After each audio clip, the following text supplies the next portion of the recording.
Her birimizin yaraları var. Belki aldatıldınız, belki haksızlığa uğradınız, belki de dolandırıldınız ya da fiziksel ya da duygusal istismara uğradınız ve bu olay sizi maddi ve manevi olarak derinden etkiledi. Olayın üzerinden uzunca bir zaman geçmesine rağmen üzüntünüz, öfkeniz belki de hala devam ediyor. Hatta öylesine devam ediyor ki bu sizin şu anda hayatınızı sağlıklı bir şekilde yaşamanızı, sağlıklı ilişkiler kurmanızı bile engelliyor belki de. Sonra birden birileri çıkıp geliyor ve size diyor ki bu olayı kabul et, onu affet ve acılardan özgürleş. İyi de nasıl? İki zen rahip çıktıkları bir yolculukta yürürken bir nehrin kenarına gelirler. Karşıya geçmeleri gerekmektedir. Tam o sırada karşıya geçmeye çalışan birisi olduğunu daha görürler. Bu bir kadındır. Kadın bizim rahiplerden karşıya geçmek için yardım ister. Rahipler kararsız kalırlar çünkü onların inancına göre kadınlara dokunmak yasaktır. Rahiplerden bir tanesi bizden yardım isteyen insanları geri çevirmemeliyiz diyerek kadını sırtına alır ve nehirden karşıya geçirir. Ardından herkes yollarına devam eder. Devam eder etmesine ama diğer rahip bu durumu bir türlü içine sindiremez. Nasıl olur da inancımızın gereği olan bir yasağa uymaz diye düşünür. Kendi kendine sinirlenip durur. Akşam olmuştur. Bizimkiler uygun bir yerde kamp kurmuş, ateşin başında oturuyorlardır. Fakat bizim rahip hala diğerinin yaptığını içine sindirememiştir. Bütün gün kendini yiyip durmuştur. En sonunda dayanamaz ve öfkeyle diğer rahibe nasıl olur da inancımıza göre yasak olmasına rağmen o kadını sırtında taşıyıp karşıya geçirirsin der. Diğer rahip şaşkın bir şekilde sevgili kardeşim ben o kadını nehrin karşısına geçirdim ve sırtımdan indirdim. Sen neden onu hala sırtında taşıyorsun der. Kim bilir bizler kimleri ya da neleri hala sırtımızda taşıyoruz ve kendimize yük ediyoruz. İşte affetmek geçmişte olmuş, bitmiş, gitmiş olumsuz anıların duygusal yükünden kurtulmak, o geçmişte olmuş, bitmiş, gitmiş olaylarla ilgili olumsuz duygu ve düşüncelerin şu andaki hayatımı etkilemesine son vermektir. Affetmek geçmişte bir şekilde bana zarar vermiş olay, kişi ya da durumla ilgili olarak intikam, öfke, hırs, düşmanlık gibi duygulardan da arınmaktır. Öncelikle şunu belirtmek istiyorum.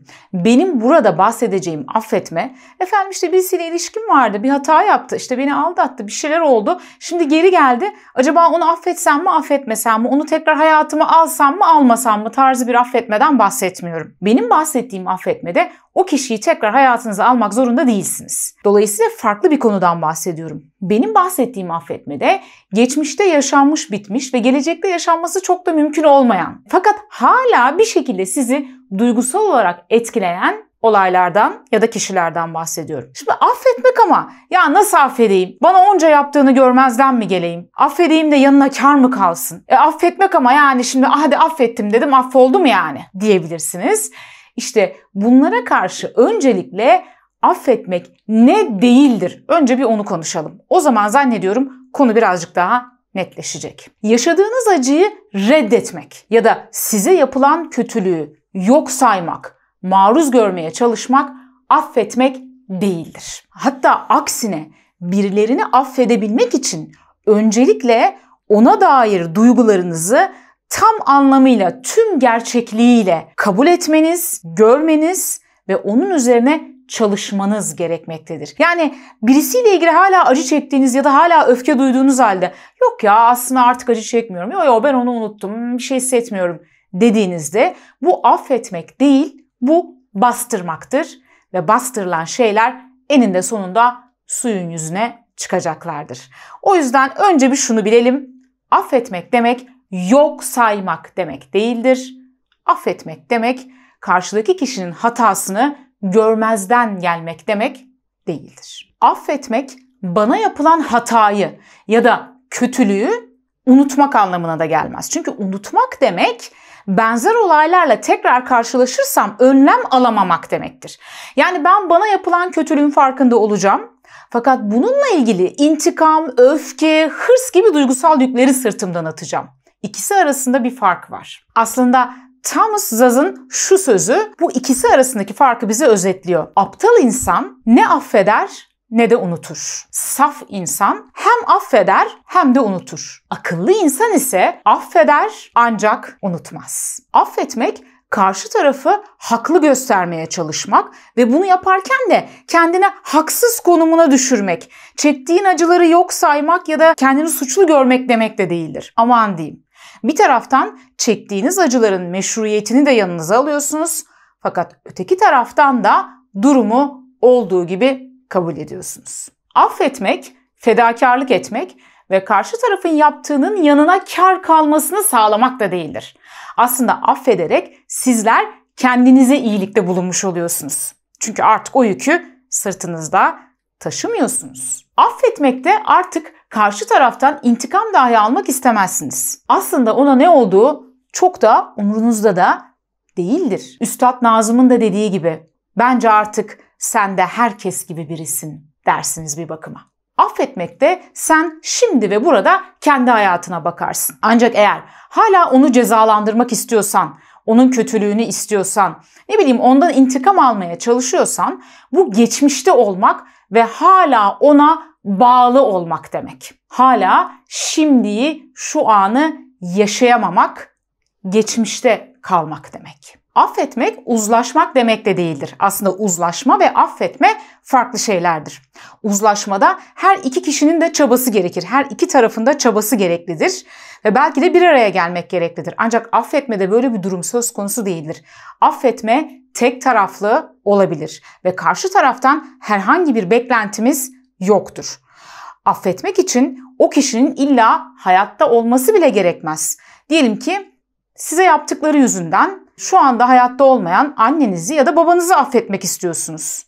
Affedebilirsiniz. Şu anda bunun için önünüzde bir engel yok. Çünkü affetmek sadece size bağlı bir durum. Karşı tarafla ilgili değil. İyi hoş da nasıl affedeceğiz? Sadede gel dediğinizi duyar gibiyim. Peki. Şimdi affetmek bir kere zorlu bir süreçtir. Bunu baştan bir kabul etmek lazım ve zaman gerektirir. Yani affetmek istediğiniz olayın üzerinden bir parça zaman geçmiş olması lazım. Hazır olabilmeniz için. Affetmenin bazı aşamaları var. Birinci aşamamız affetmek istediğimiz olayı ve bu olayla ilgili duygularımızı açıkça, bastırmadan, dürüstçe ifade etmek ve kabul etmektir. Yani ben ne yaşadım? Bu olay bende hangi duygulara ve düşüncelere yol açtı? O sırada neler hissettim? Bu olay benim hayatımı nasıl etkiledi? Tüm bunları açık ve dürüst bir şekilde ifade edebilmeliyiz. Kendimiz de bunu kabul edebilmeliyiz. Bunu yapabilmek için çeşitli yollar var. Mesela bunlardan bir tanesi yazmayı kullanmak. Daha önceki videolarımda da bahsetmiştim. Yazmak iyileştirir demiştim hatırlarsanız. Tüm bu affetmek istediğiniz olay ve bu olayla ilgili duygu ve düşüncelerinizi yazabilirsiniz. Birinci aşamada. Ya yazmak eğer size zor geliyorsa ya da size uygun değilse bunu zihninizde canlandırabilirsiniz. Örneğin kendinizi ve affetmek istediğiniz kişiyi karşılıklı otururken zihninizde canlandırıp ardından da o kişiye işte az önce bahsettiğim tüm mevzuları detaylı şekilde anlatırken hayal edebilirsiniz ya da canlandırabilirsiniz. Yani evde tek başınıza tabii bunu yapın. Ne yapıyor bu demesinler. Bir sandalyeye alıp oturup karşımda da sanki adeta o kişi varmışçasına ben ne yaşadım, neler hissettim, bu olay benim hayatımı nasıl etkiledi? Tüm bunları detaylı anlatmak, ifade etmek birinci aşamamız. İkinci aşamamız bu olayın bizde yarattığı duygusal yüklerden kurtulmayı istemek ve bunu ifade etmektir. Şimdi diyeceksiniz ki ya kim istemez ki bu yüklerden kurtulmayı? Ancak bazen aslında istemiyoruz.